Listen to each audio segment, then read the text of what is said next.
You want to know what it's like having your life hijacked by a neighbor with a vendetta? Yeah, buckle up, because this isn't some viral internet fail or one of those stories you laugh at in a group chat. When it's you standing there, sweat pouring down your back, watching your reality tilt because someone hates you that much, it's something you don't forget, not ever. Let me back up a sec.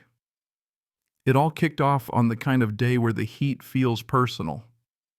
You know, the air was thick, the kind of heavy that crawls up your neck, makes you short-tempered, makes every little annoyance feel like the end of the world.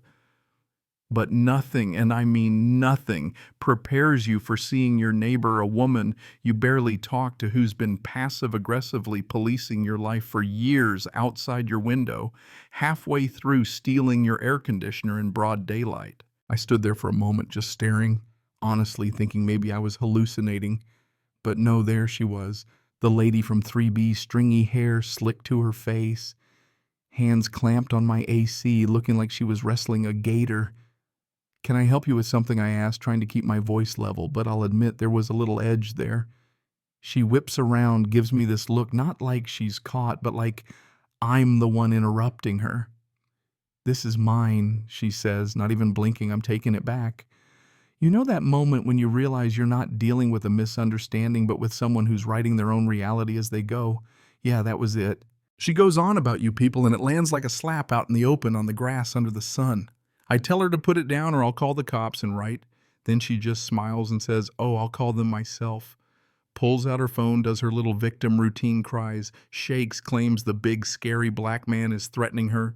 She dials 911 right there, spinning a story so fast my head spins and I can see it all play out, the script she's rehearsed 1,000 times, probably with other people. Cops show up in minutes, sirens blaring, tires crunching on the gravel. Sergeant Miller, older, worn down steps out first, followed by a rookie with bright eyes. The minute they see us, her act turns up to 11, quivering lip, wringing her hands, painting me as a threat. And just like that, I see the calculation in their eyes, the silent, cynical assumption about who's telling the truth. They ask me to step back, hands where they can see them, treating me like I'm the one on trial. She hands over a receipt, one I know is fake because I bought that AC with my own cash 2 years ago. But her story's airtight, the serial number matches somehow, and my voice, my truth means nothing in that moment. They tell me it's a civil matter that I can take it to court, but for now they're logging the AC as evidence, which means in practice she gets exactly what she wants. As they're loading it up, she gives me a wink, tiny, private, a little war flag. I'm left in a hot, silent apartment with a hole in my window and a rage that's burning colder than ice. That's when I realized this isn't about an air conditioner. This is about breaking me. I tear my place apart, desperate for something she can't fake, a receipt, a box, anything. I find the old cardboard box, but the serial number's only on the unit itself. My hope crashes. Then I remember the warranty. I scramble to my laptop, search every email, and finally there it is, buried in my inbox. A confirmation from Northwind Appliances with the real serial number, my name, my address. Proof. Undeniable. But I know it won't be enough. Not with these cops, not with the system that already decided what it wants to see. So I start building a case, a timeline, a paper trail, all the little things this woman's done since I moved in.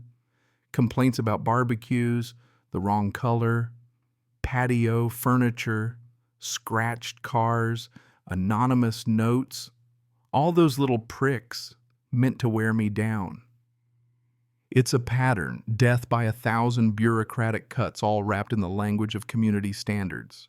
I head to the precinct folder in hand, heart racing, ready for another round. Miller is there just as dismissive as before, but I push back.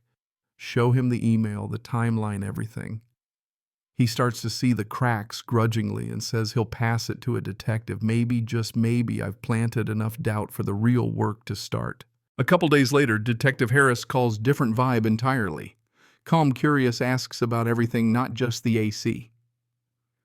Wants to know about her, the history, the pattern. Turns out he's already been digging. Finds her history, complaints, 911 calls, always targeting people of color, families who just happen to be inconvenient for her peace of mind. She's a serial harasser, a pro at using the system to drive people out. But this time she went too far. Harris gets the AC checked, finds a hidden RFID tag inside evidence from a recent electronics store burglary. He puts it together. She's trying to frame me for a felony, not just kick me out. It gets worse.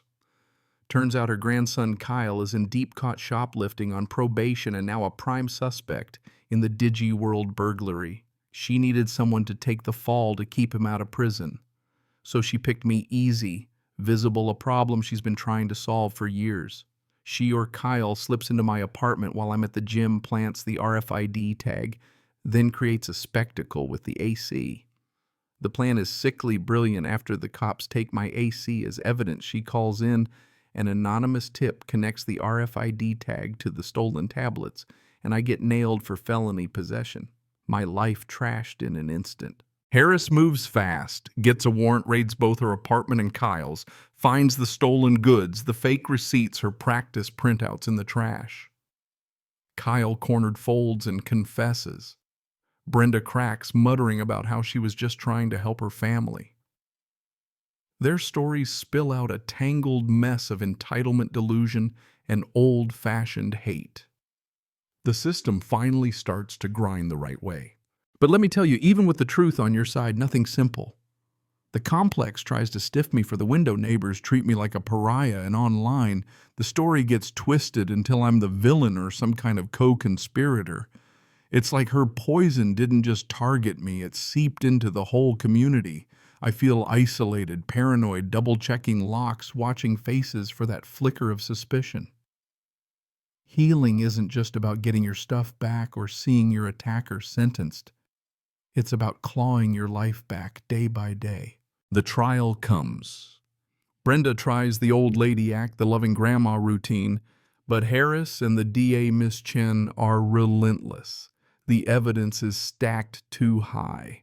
The jury sees through her, and when the verdict drops guilty on all counts, I feel this strange, exhausted relief. Brenda gets 8 years. Kyle gets less thanks to his confession, but his life's off the rails for a while. When I finally get my AC back, it's just a dusty box of bad memories. I throw it out, buy a new one, try to move on. It's not instant and it's not easy.